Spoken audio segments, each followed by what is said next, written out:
Salut à tous et bienvenue dans un nouvel épisode de Data Buzzword. Cette semaine, j'ai la chance d'accueillir Irénée. Donc Irénée, il va nous parler un petit peu de lui. On va discuter un petit peu de sa spécialité qui sont les sciences humaines et la place de l'homme dans la technologie, face à la technologie. Et vu que notre podcast, il parle de tout ce qui est IA et Big Data, je pense qu'on est en plein dans le sujet. Irénée, comment ça va ? Ça va, super, merci beaucoup pour l'invitation.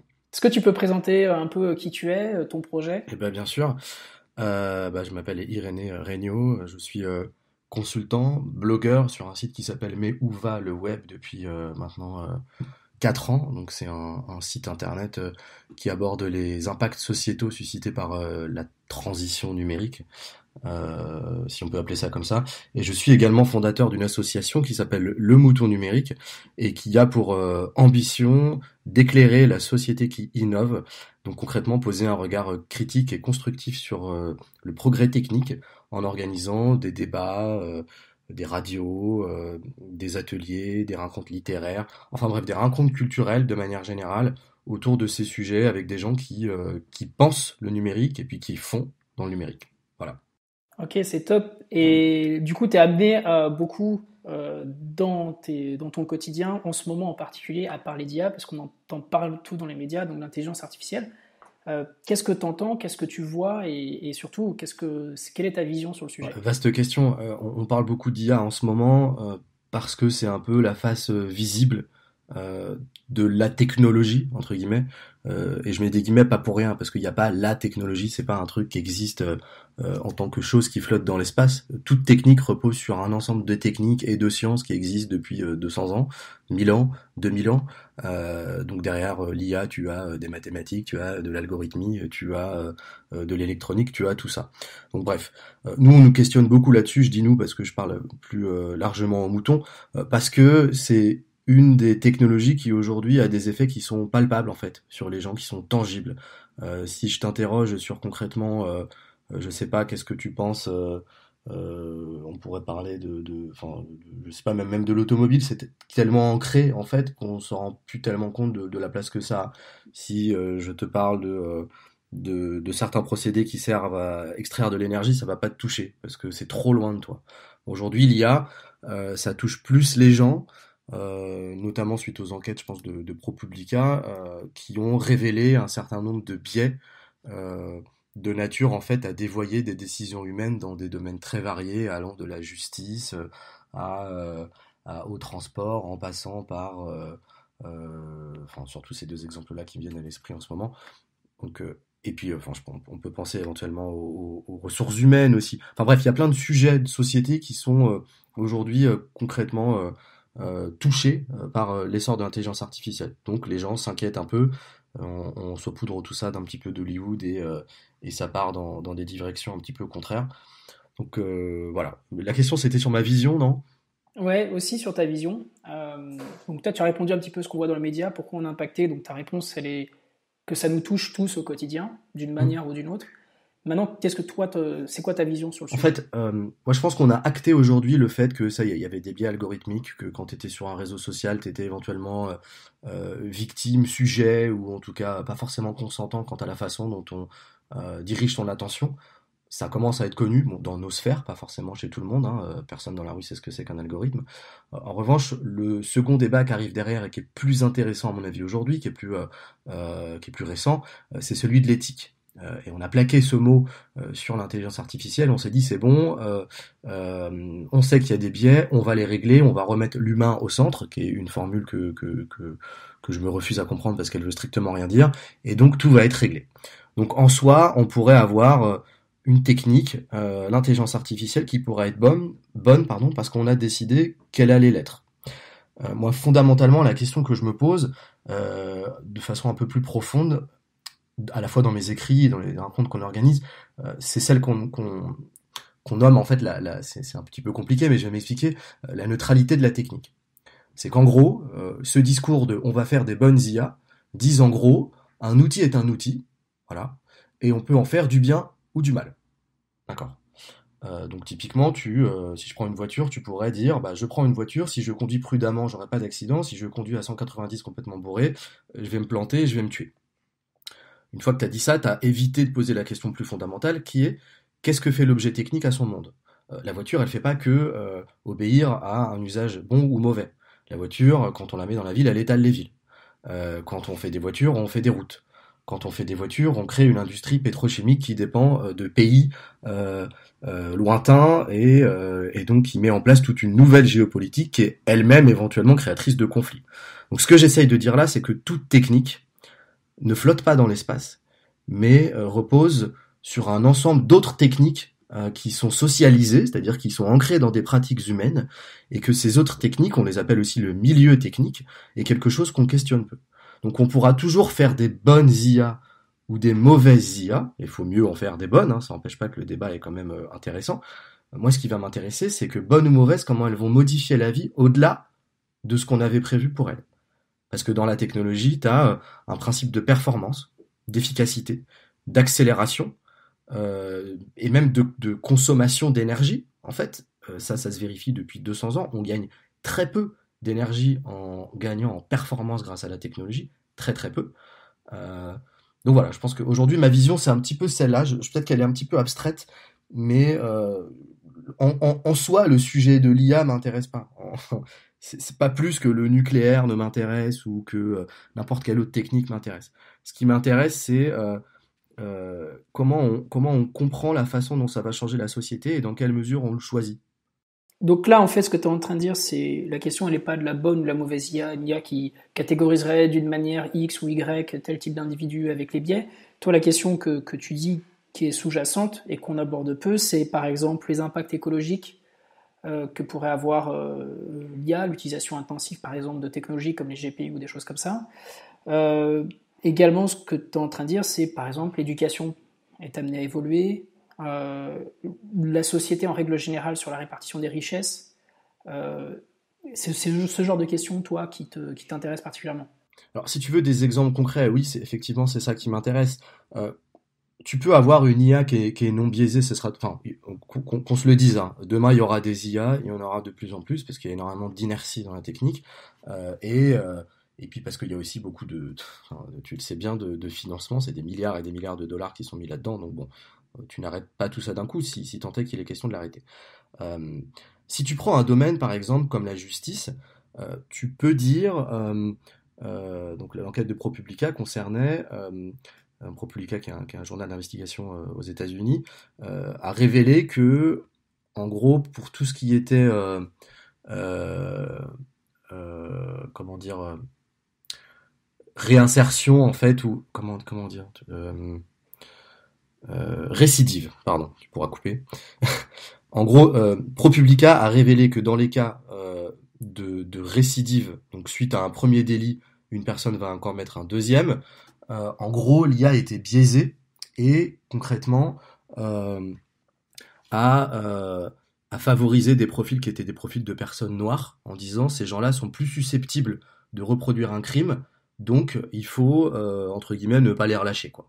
Donc, voilà, ça c'est une chose. Tu peux débiaiser cette IA. Tu peux dire voilà, on va enlever ou essayer d'enlever dans la gestion des données le caractère racial au sens américain bien sûr, hein, c'est pas le même sens qu'en français. Mais pour autant, tu auras toujours automatisé ta justice, en bien ou en mal. Qu'est-ce que ça fait d'automatiser cette justice? Concrètement, ça fait que la décision du juge, qui était autrefois une décision humaine et sensible, pas parfaite, mais qui était humaine, va être déportée dans un algorithme. Que cet algorithme, quoi que t'en fasses, de toute façon, il sera toujours biaisé. Et c'est qu'un juge qui demain euh, a une décision algorithmique qui lui dit mets en prison ou relâche, s'en remettra toujours à cette machine. Ne serait-ce que parce que s'il relâche quelqu'un qui demain commet un crime, eh ben ça pourra lui retomber dessus et on lui dira bah oui mais l'algorithme vous l'avait dit. Donc ça change fondamentalement le métier du juge. Et c'est important sur des décisions de justice qui reviennent à décider en fait du futur d'une personne. Est-ce qu'on doit laisser une machine biaisée ou pas, mais elle le sera un petit peu toujours décider du futur d'une personne? Ça c'est une vraie question. Donc tu vois c'est un peu subtil, mais euh, tous les domaines ne sont pas forcément destinés à obéir à un principe de performance et à être, entre guillemets, réduit en équation. Et c'est ça le problème que pose l'IA aujourd'hui. C'est pas juste d'en faire du bon ou du mauvais, c'est de se demander si on automatise quelque chose parce qu'on peut ou parce qu'on le veut en tant que société. Je suis pas sûr que tout le monde veuille demain automatiser la gestion des talents dans les entreprises. Je suis pas sûr que c'est intéressant.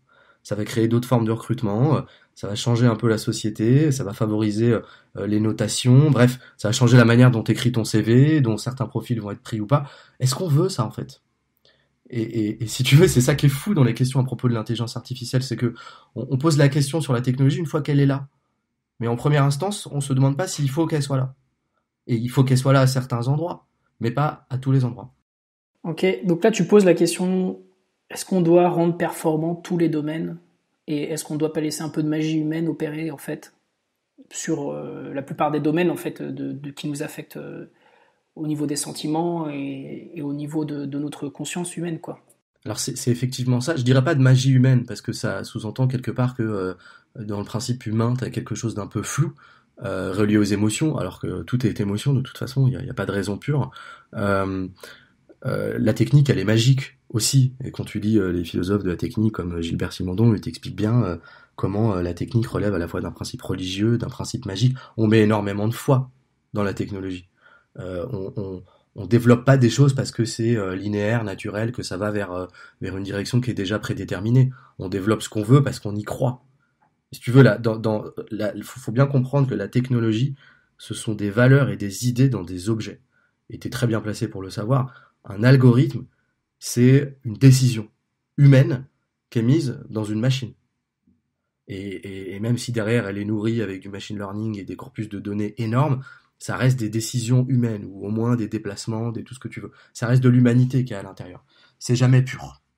Euh, du coup, je sais plus quelle était ta question sur la magie humaine. Bah oui, il faut Mais laisser non, un mais peu. du coup tu voudrais peut-être ouvrir le peut-être qu'il faudrait un débat national sur les domaines d'activité ou européen sur les domaines d'activité qu'on s'autorise à, à performer et d'autres qu'on se limite ou qu'on se met comme un sanctuaire humain dans lequel on veut pas forcément rentrer. Alors je pense que tu as des initiatives, les gens sont pas idiots, hein, ce que je dis là relève fondamentalement d'une question politique. Euh, Tu as dans certains rapports sur l'intelligence artificielle, y compris dans celui de Villani, des débuts de pistes qui commencent un peu à poser ce genre de petites questions, mais c'est très discret. Mais c'est vrai que je ne sais pas si c'est tant au niveau du débat national, parce que ça c'est très jacobin comme façon de penser, il faudrait quelque part une entité supérieure qui dise ah ça on n'automatise pas.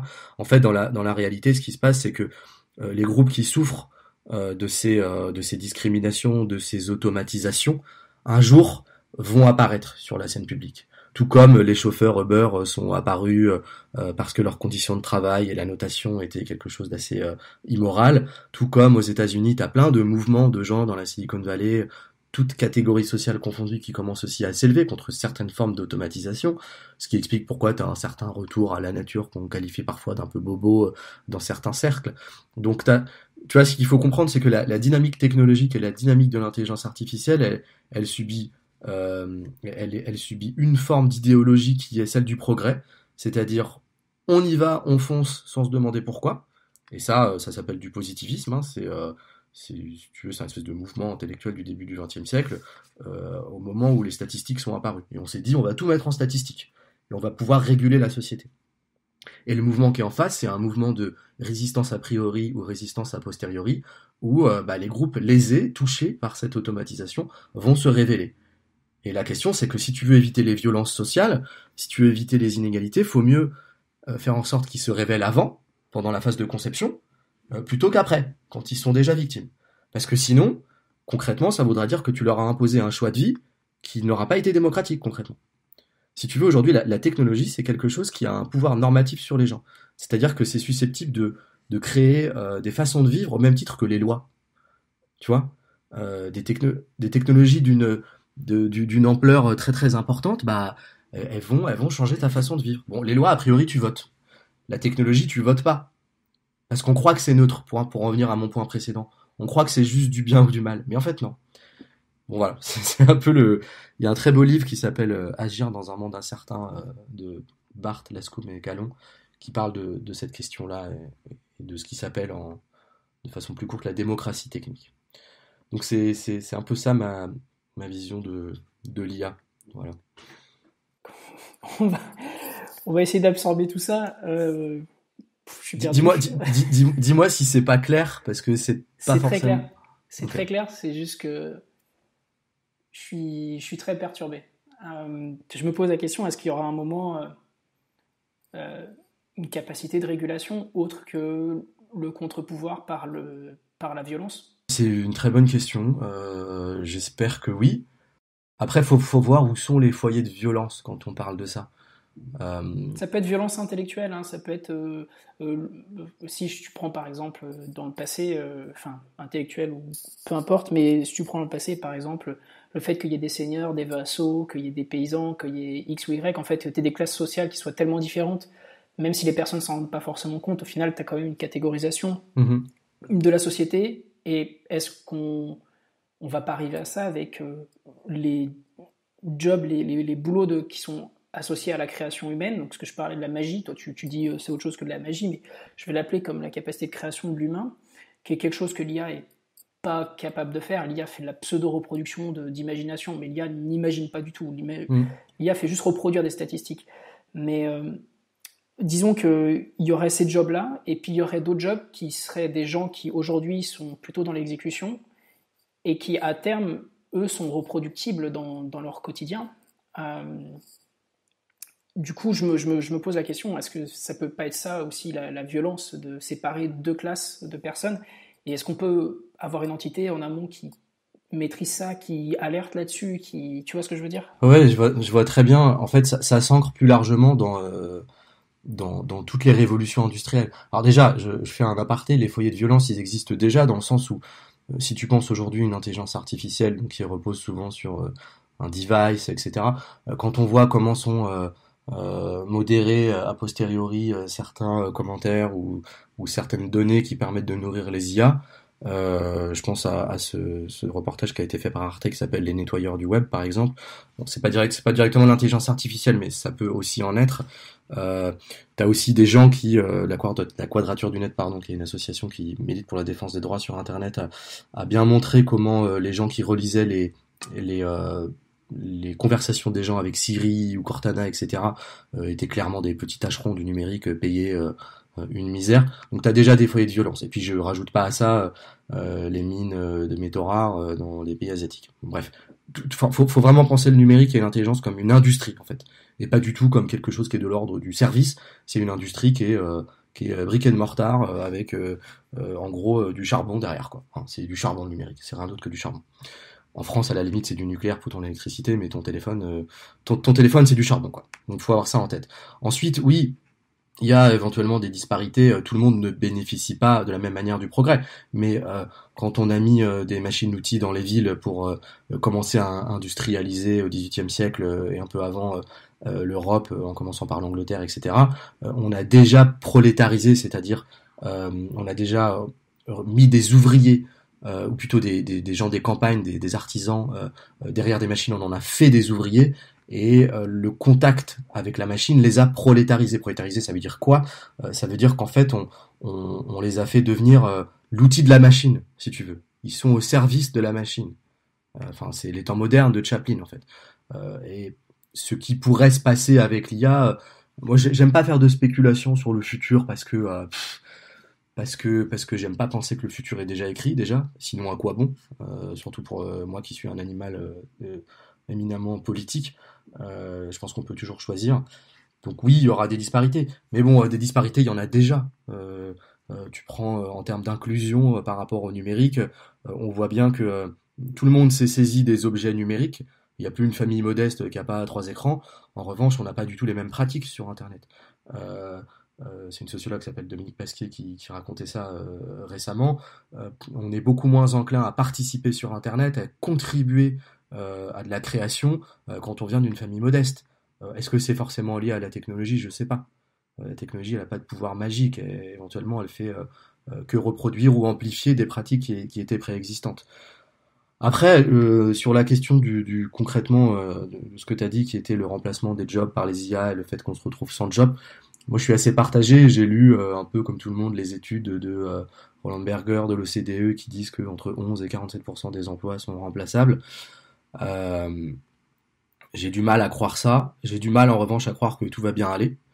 Et entre les deux, la voie où je me suis, elle consiste quand même à dire que tu vas effectivement avoir tout un tas de jobs qui vont se faire automatiser, que tu vas avoir plein de gens qui vont être en mesure de se reconvertir, mais que tu vas quand même avoir un espèce de ventre mou qui va se prendre le changement dans la gueule. Euh, et si tu veux dire que tout le monde va se convertir, quelque part, c'est comme dire que le cheval qui tirait à la calèche allait trouver du boulot parce que la voiture est sur la route maintenant, quoi. C'est-à-dire, non, il en trouvera pas forcément. Et ceux qui vont en souffrir le plus, bah, sont déjà les gens qui en souffrent. Bon, voilà, on est un peu dans l'opinion personnelle, là, je tiens à le préciser, parce que j'ai pas d'idée préconçue là-dessus. Et je pense que ça arrange bien quand même une certaine conception du travail que de dire, vous inquiétez pas, on va mettre en place des dispositifs pour que vous appreniez en permanence. Euh, et tu vois, c'est un peu la sauce libérale d'aujourd'hui, quoi. C'est que vous allez vous requalifier, en fait, sur le mode de la réaction. Vous allez être un peu des hommes réflexes, comme disait Philippe Kédic. Tu sais, des lézards qui réagissent aux stimuli. En gros, c'est plus l'humain qui, lui, détermine son futur en fonction de ce qu'il veut, qui est proactif, qui s'individue. S'individuer, ça veut dire être quelqu'un qui n'est pas les autres, être soi-même, en fait. Là, c'est plus, quelque part, des hommes qui, en fonction du schéma technologique qui leur est imposé, vont devoir réagir sur le mode du réflexe et s'adapter. Et cette adaptation permanente, c'est plus ça qui risque de poser un problème, en fait. Parce que tu peux toujours dire, même si on les formait tous, mais est-ce que les gens ont envie d'être formés? Est-ce que les gens ont envie d'être dans une instabilité permanente? Une certaine instabilité, pourquoi pas, mais là, concrètement, ce qu'on met dans la tête des gens, c'est qu'ils vont être obsolètes. Je sais pas si tu te rends compte de l'effet psychique que ça a sur les gens. C'est terrible. C'est absolument terrible. Et la question dans cette fameuse question d'automatisation, pour moi, c'est comment garder une forme de stabilité, en fait.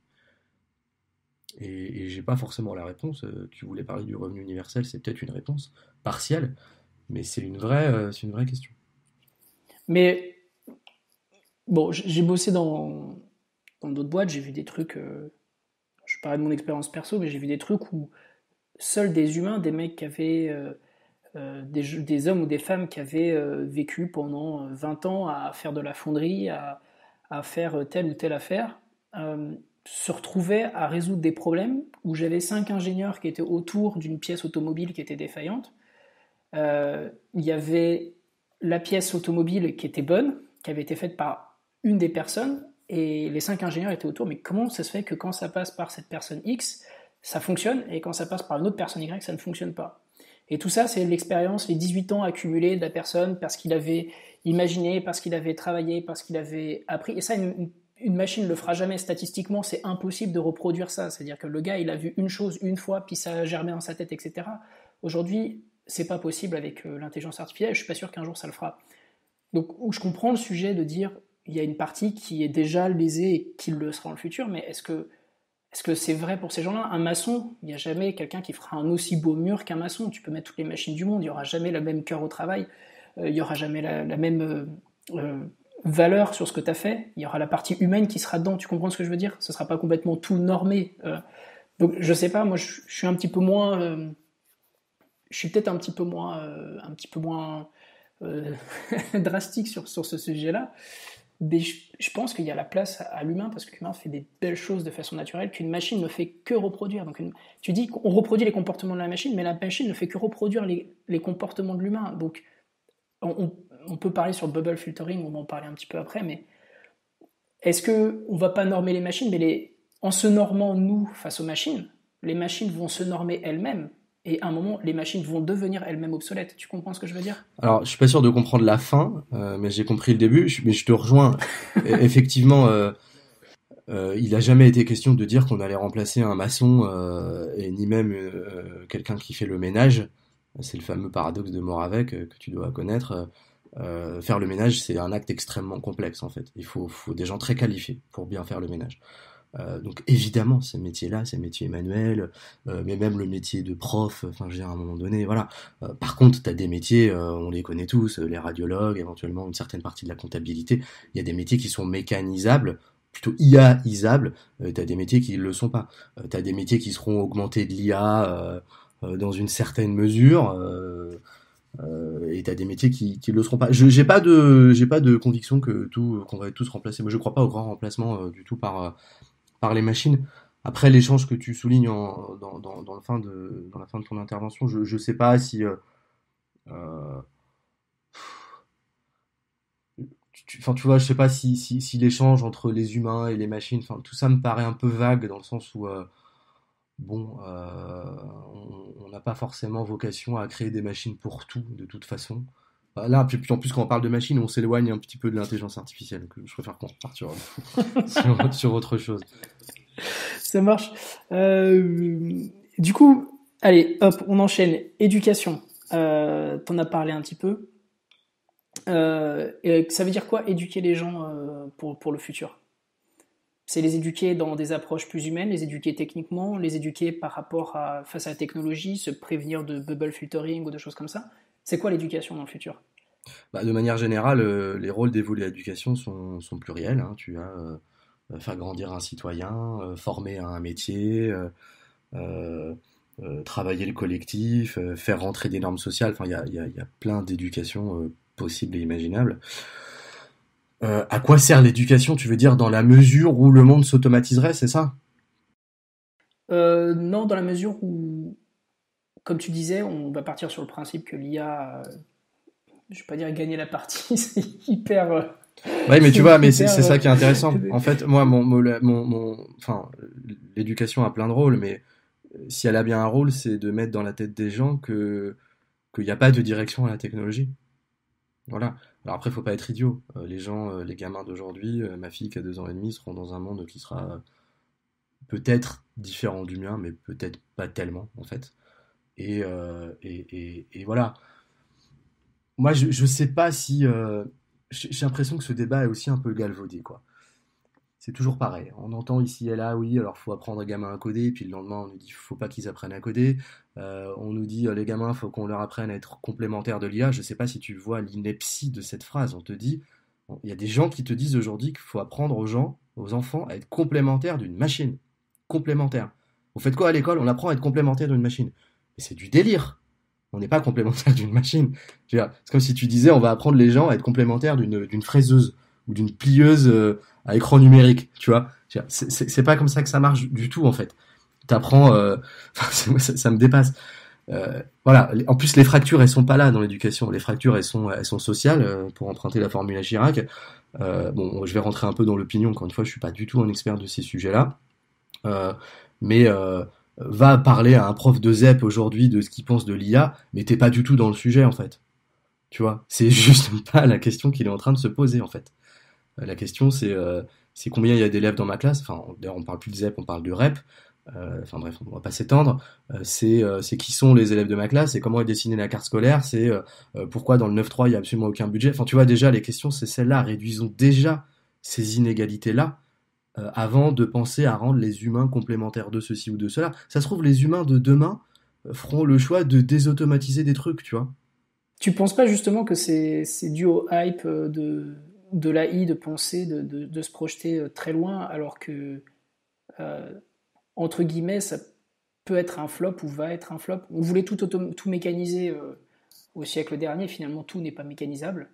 Est-ce qu'on n'est pas un petit peu dans le même débat et que finalement le débat peut-être pas, ou c'est peut-être pas le moment pour le débat? En fait, la notion de développement technique, la notion de progrès technique, elle-même, effectivement, comme tu dis, elle date pas d'hier.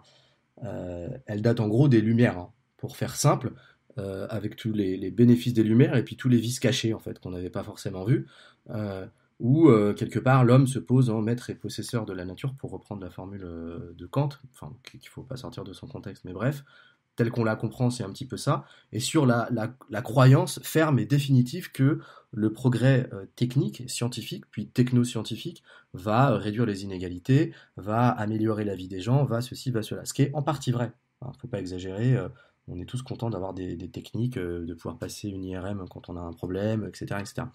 Je ne retire pas du tout l'intérêt du progrès, mais ça, c'est pas nouveau, et effectivement, considérer qu'il faudrait éduquer les enfants dans la mesure où ce progrès continuerait vers quoi, d'ailleurs, on ne sait pas trop, vers en gros plus de rapidité, plus d'instantanéité, plus de je crame la planète, parce que en fait c'est ça. Concrètement, aujourd'hui, le numérique, c'est une catastrophe. dans les data centers, c'est 9% de croissance par an, énergétiquement parlant, c'est catastrophique. Il faut regarder les rapports du Shift, il faut regarder les rapports du GIEC, il ne faut pas les balayer du revers de main, il faut se poser les bonnes questions, sinon on n'aura pas les bonnes réponses. Aujourd'hui, ça pollue. Et c'est pas en mettant du nucléaire partout, parce qu'il faudrait des milliers de centrales nucléaires que ça va résoudre le problème. Il y aura plus de CO2, mais il y aura des déchets nucléaires en plus, ça arrangera rien. Donc voilà, moi je pense que le rôle de l'éducation, c'est plutôt de créer des citoyens à faire la société que eux, dans laquelle eux voudront vivre. Donc c'est très utopiste dit comme ça. Après, ça n'empêche pas que concrètement, quand tu as des gamins dans une classe, évidemment, il va falloir les former à comment utiliser Facebook correctement, à comprendre les grands principes de la création de l'information. Il faut faire tout ça. Ça se fait normalement avec les documentalistes au CDI, ça se fait avec les profs d'histoire, ça se fait avec tout ce monde-là. Enfin, faut pas prendre mal mon message dans le sens où c'est pas parce qu'il faut faire en sorte de créer des gens critiques que pour autant il faut nier le monde tel qu'il est. Moi, je vis sur Terre, le monde est automatisé, va l'être de plus en plus par inertie. Donc, enfin, tu vois, au Mouton Numérique, nous on est souvent sollicité pour faire des ateliers de sensibilisation sur la confidentialité des données, sur des questions qui sont relatives à l'information parce qu'on est un peu des journalistes. Enfin bref, c'est un peu de l'éducation populaire si tu veux. Mais le sujet de l'éducation populaire, c'est pas un sujet technique, c'est un sujet politique. Mais il y a quand même des jobs qui vont disparaître. Tu peux pas aujourd'hui décemment laisser croire que il va y avoir des conducteurs de train. Pour reprendre une chose qu'on disait précédemment dans les épisodes, les conducteurs de train, il n'y en aura plus ou presque plus. On est à peu près aligné là-dessus. Donc il y a aussi une question sur qu'est-ce que j'apprends aux élèves et qu'est-ce que je leur fais voir du monde de demain. Il ne faut pas être négationniste par rapport à ça. On ne peut pas nier le fait que demain, il y a des jobs qui vont disparaître. Chauffeur de bus, il y a une forte probabilité. Oui, mais quelque part, tu vois, dans les années 50 ou 60 ou 70, c'est la même chose. Les jeunes ne seraient pas devenus mineurs dans les mines de charbon, ils savaient que ça allait fermer. Moi, ça m'inquiète pas, tu vois, je veux dire. Évidemment, on va pas dire aux gamins, faites des études pour être conducteur de bus, mais quelque part, les offres vont se réduire. Et on va vite comprendre que, en gros, on va plus en embaucher, qu'on va prendre ceux qui. Enfin, faudrait être vraiment imbécile dans une société comme la nôtre pour mettre des gens derrière des machines sur des rails qui vont se conduire toutes seules. Et c'est sur ces belles paroles qu'on finit l'épisode de cette semaine. On reprend la semaine prochaine encore avec Irénée. En attendant, allez voir le site des Moutons Numériques, ça vaut vraiment le coup. Je vous souhaite une excellente semaine. Salut à tous.